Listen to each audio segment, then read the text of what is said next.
Sejam muito bem-vindos. Meu nome é Luísa e durante as próximas 4 aulas eu serei a sua professora de diagramas de fases. Então aqui a gente pode ver um pouquinho sobre como vai ser a nossa aula.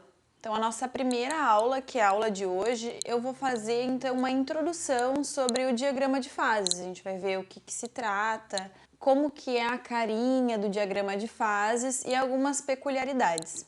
A próxima aula, que vai ser a segunda aula, a gente vai estar falando sobre o diagrama cobre-níquel, tá? A terceira aula, a gente vai estar falando sobre o diagrama chumbo-estanho e a quarta e última aula nós vamos falar então sobre o diagrama ferro-carbono. Então, contextualizando a introdução, o que a gente vai ver na introdução, né? A gente precisa então recapitular alguns termos que são muito importantes, que vêm lá da química, que vão ser muito úteis aqui para a gente poder entender então como que funciona o diagrama de fases. A gente precisa relembrar o que é soluto, o que é solvente, que tipos de mistura nós temos, se a gente tem mistura homogênea, mistura heterogênea, né? A questão das fases e um termo muito importante que a gente vai ver na aula de hoje é a questão da solubilidade. E entre outras coisas, né, dentro de tudo isso também a gente vai ter a primeira introdução ao diagrama de fases propriamente dito. Eu vou apresentar um diagrama de fases para vocês e vocês vão conseguir começar a entender o que se trata, como é que é a cara do diagrama de fases, o que a gente consegue obter de informações do diagrama de fases. E aí então a gente pode partir para um exemplo prático na próxima aula, que dentre todos os diagramas de fase a gente vai ver vai ser um pouco mais simples, que é o diagrama cobre-níquel. Então, no mundo real, dificilmente a gente trabalha com materiais puros. A gente vai estar trabalhando normalmente com uma mistura de 2 ou mais elementos, tá? A gente pode pegar, por exemplo, o ouro de joias, né? Quando a gente está trabalhando com ouro, a gente não trabalha com ouro puro, porque o ouro puro ele é muito maleável. Então, lá das propriedades mecânicas, maleável quer dizer que ele se deforma muito facilmente. E por isso, então, a gente adiciona elementos de liga. Então, elementos de liga são outros compostos que a gente vai adicionar à mistura para promover mais resistência à deformação, tá? Então, essa mistura que a gente vai estar estudando no diagrama de fases. Mas que tipos de misturas nós temos? A primeira mistura que a gente vai estudar é a mistura homogênea. A mistura homogênea é aquela em que o soluto e o solvente formam uma mistura completa. Dessa forma, a gente não consegue identificar um elemento ou o outro, um componente ou outro dentro da mistura. Por isso que a gente diz que elas formam uma só fase. Um exemplo é água mais álcool. Não importa a proporção que a gente estiver misturando a água e o álcool, esses componentes vão sempre se misturar completamente um no outro. Já na mistura heterogênea, a gente não tem essa mistura, ou seja, no momento em que a gente coloca um dos componentes na mistura, a gente percebe que eles não se misturam, eles ficam separados. Um exemplo clássico e muito claro de visualizar isso é o exemplo água mais óleo. Então, não importa a quantidade de óleo que a gente colocar na água ou de água que a gente colocar no óleo, que esses dois elementos eles não se misturam. E a mistura parcial? O que seria a mistura parcial? Então, a mistura parcial é aquela em que a gente pode adicionar até certa quantidade de um elemento no outro e ter uma mistura homogênea. Então, só para a gente usar então termos um pouquinho mais técnicos, a gente tem o soluto e o solvente. O que é cada um deles? Vamos lembrar. O solvente é aquele componente, aquela substância que vai estar em maior quantidade. E o soluto é aquele componente ou substância que a gente vai estar adicionando a essa mistura. Dentro da mistura parcial, então a gente tem lá a nossa quantidade de solvente e a gente vai começar a adicionar o soluto. Então a gente adiciona soluto, a gente mistura e a gente tem uma mistura homogênea. A gente adiciona mais um pouco de soluto, mistura, a gente continua tendo uma mistura homogênea. Isso é verdade até certo ponto, não é que nem lá na mistura homogênea que a gente pode botar qualquer proporção que ela continua uma mistura homogênea. Aqui não, aqui a gente vai ter um limite. E ao atingir esse limite, essa mistura ela vai deixar de ser homogênea, né? A quantidade de soluto que a gente adicionar ao solvente após esse limite, ela já não vai mais se misturar e vai ficar ali separadinho. Um exemplo muito clássico dessa mistura é a mistura água e açúcar. Então pensa, a gente tem água e a gente tem açúcar, a gente vai adicionar o açúcar e vai misturando. E a gente consegue misturar uma boa quantidade de açúcar à água, mas chega um certo ponto que essa mistura fica saturada, ela não aguenta mais açúcar e o açúcar fica no fundo. Então fica muito claro para quem toma, por exemplo, café com açúcar, que às vezes a gente se empolga colocando açúcar e quando a gente termina o café a gente vê aquela borra de açúcar no fundo. Então isso é a gente exceder o limite de solubilidade do açúcar na água e aí a gente tem então essa precipitação da segunda fase. Então, alguns conceitos importantes para a nossa aula de diagrama de fase, nossa aula que está sendo dividida em 4 partes. A primeira delas a gente já comentou assim, meio que por cima, já sendo bem técnicos, né? O que é uma fase? Ela vai ser uma parte homogênea de um sistema que possui características físicas e químicas iguais ou constantes. E por que eu falo características químicas ou físicas? Porque se a gente tiver uma mudança de fase ou uma mudança de composição, a gente tem uma fase diferente. Então, por exemplo, a gente pode ter uma mesma substância dentro de um sistema em uma fase líquida e uma fase sólida e a gente vai ter duas fases, mesmo que seja a mesma substância. Ou se a gente tiver uma composição química diferente, né? Então, por exemplo, a água tem uma composição química e o óleo tem outra composição química. E ainda, a gente pode ter uma estrutura cristalina diferente. Tá? Então, voltando lá da estrutura cristalina, se a gente tiver lá o mesmo elemento e esse elemento tiver uma estrutura cristalina, cúbico de corpo centrado e cúbico de face centrada no mesmo sistema, mesmo que sejam a mesma substância, o mesmo elemento ou o mesmo componente, mas tiver essa estrutura cristalina diferente, vão ser duas fases diferentes. Então, lembrando, pode ser fase, pode ser composição ou pode ser estrutura cristalina diferente.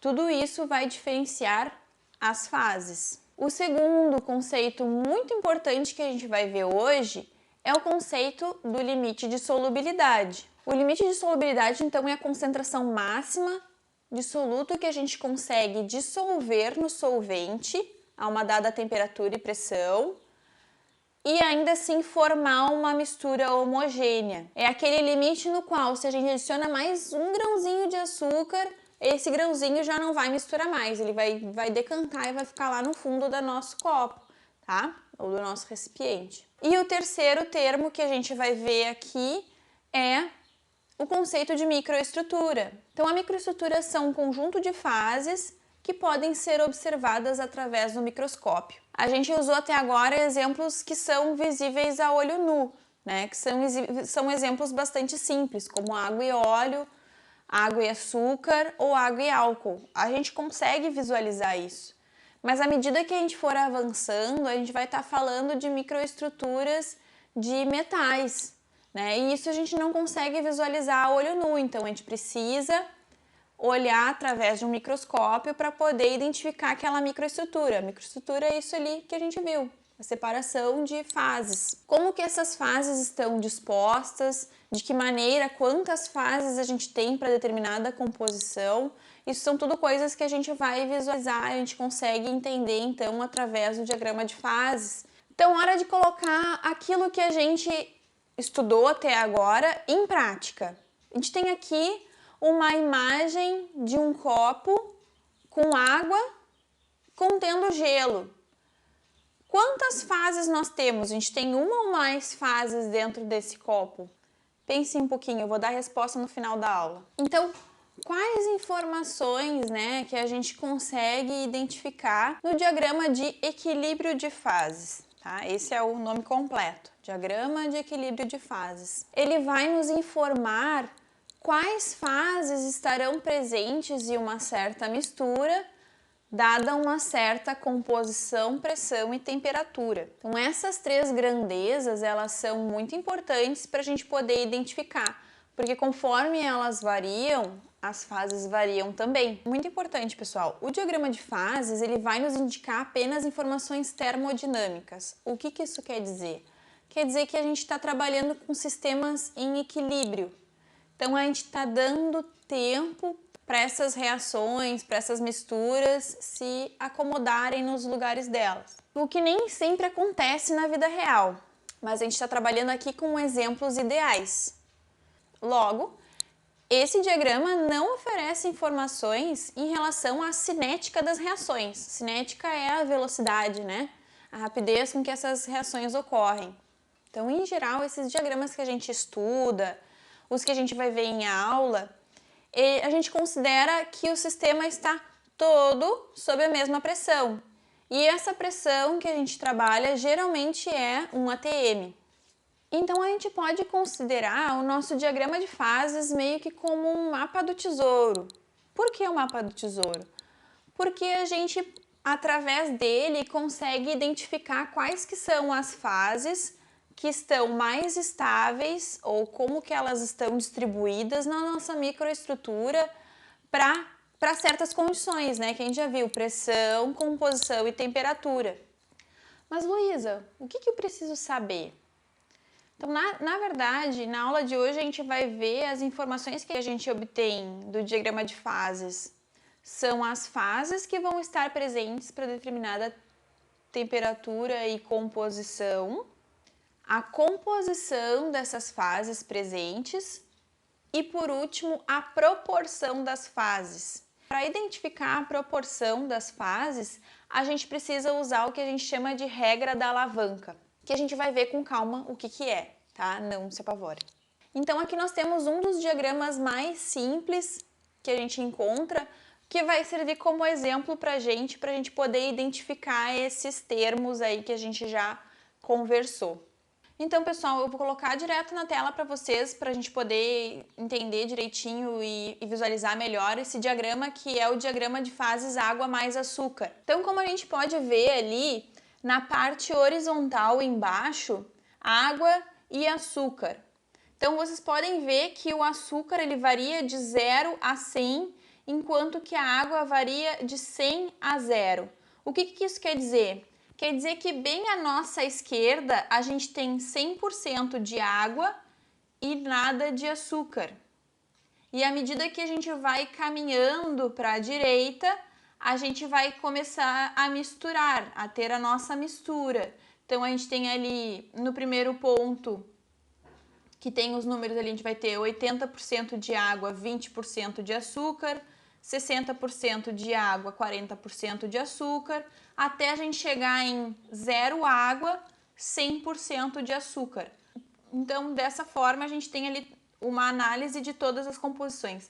Já no eixo Y, a gente pode ver que a gente tem ali a temperatura variando, então de 0 até a temperatura que a gente precisar para analisar. Nesse caso aqui a gente tem a temperatura variando de 0 a 100, porque 100 graus a gente tem então a água fervendo, né? E aí não nos interessa estar trabalhando com vapor. As fases. Como vocês podem ver, então, ali indicado pelas setinhas em cinza, uma das fases que nós temos ali é a solução líquida.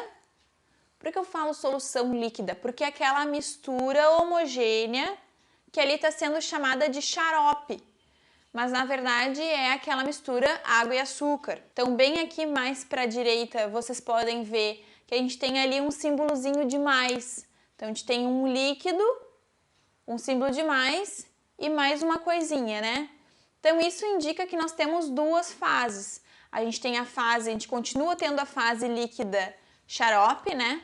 Água mais açúcar, e o mais ali representa que a gente tem a segunda fase, que é o açúcar sólido, aquele açúcar que não se misturou. Então, a composição das fases é o teor de cada elemento que está presente nessa fase que a gente vai estar analisando. Aqui embaixo, então, a gente vai poder nos orientar em relação à composição das fases.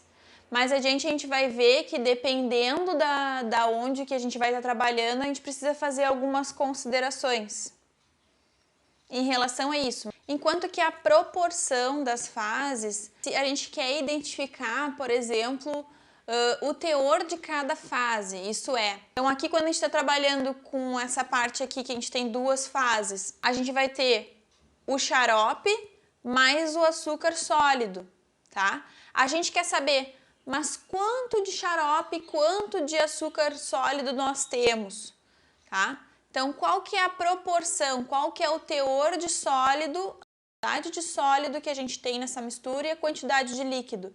E para isso a gente vai estar então aplicando a regra da alavanca. Aqui então a gente pode observar como a solubilidade do solvente no soluto faz com que o diagrama, a cara do diagrama de fases se modifique.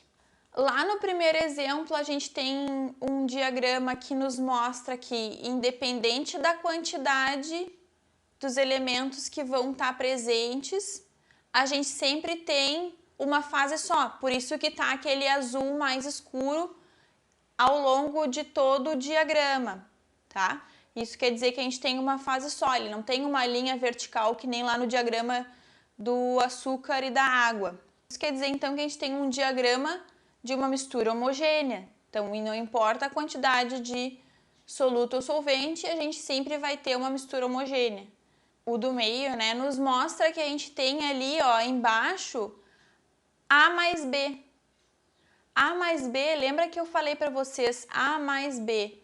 Quando a gente tem o mais, significa que a gente está trabalhando com duas fases. A gente tem a fase A e a fase B, tá? Então, se a gente tem duas fases ao longo de todo o diagrama, quer dizer que a gente tem duas substâncias que não se misturam. Logo, a gente tem ali então um diagrama que representa uma mistura heterogênea. E aqui, bem pertinho de mim, a gente tem então aquele diagrama que mostra que a gente tem uma parte delimitada por umas linhas apresentando um alfa, uma parte com as linhas delimitando uma região ali beta, e no meio uma parte que delimita alfa mais beta, tá? O que isso quer dizer? Como a gente viu lá no nosso diagrama de fases da água mais açúcar, quer dizer que a gente tem o diagrama de uma mistura parcial, ou seja, existe uma certa concentração que a gente consegue trabalhar de alfa dissolvido no beta e vice-versa. Então, existe uma certa região ali que a gente tem uma mistura homogênea, tem uma parte que a gente atinge o limite de solubilidade e os dois já não se misturam mais, e posteriormente a gente encontra novamente aquela região onde a gente tem uma quantidade maior de outro elemento e aí a quantidade menor do soluto que se mistura nessa matriz. Bom, então para aqueles que ficaram até o final, lembra lá do desafio que eu falei para vocês? Qual era a quantidade de fases, qual era o número de fases que a gente tinha dentro daquele copo que tinha água líquida e gelo? Então, para aqueles que falaram que a gente tinha duas fases, vocês acertaram. Exatamente, nós temos ali então duas fases, porque apesar da gente estar trabalhando com a mesma substância, né, a gente está trabalhando com a água, a gente tem ali estados físicos diferentes. A gente tem a água ali no estado líquido e a gente tem a água em estado sólido. Então, estados físicos diferentes, fases diferentes. Agradeço muito a presença daqueles que ficaram então aqui comigo até o final. Tomem uma água, tomem um cafezinho, façam um chimarrão que nem eu. Estiquem as pernas que logo mais vai estar sendo liberado então o próximo vídeo, que é o vídeo 2, onde a gente vai estar falando então sobre o diagrama cobre-níquel, tá? E a gente vai então aumentando o nível de dificuldade. Se vocês ficaram então com alguma dúvida, não hesitem em entrar em contato comigo por e-mail. Meu e-mail está na tela, prof.luisasdias@gmail.com. Muito obrigada pela atenção de todos novamente e vejo vocês na próxima aula.